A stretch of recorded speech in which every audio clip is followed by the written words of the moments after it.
Closing narration.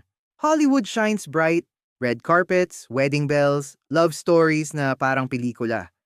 Pero bakit halos lahat nauuwi sa hiwalay? Nicole Kidman, Brad Pitt, Tom Cruise. One by one, their marriages fall like broken scripts.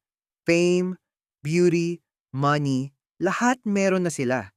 Pero wala pa ring forever. Ordinary families kahit mahirap, mas tumatagal.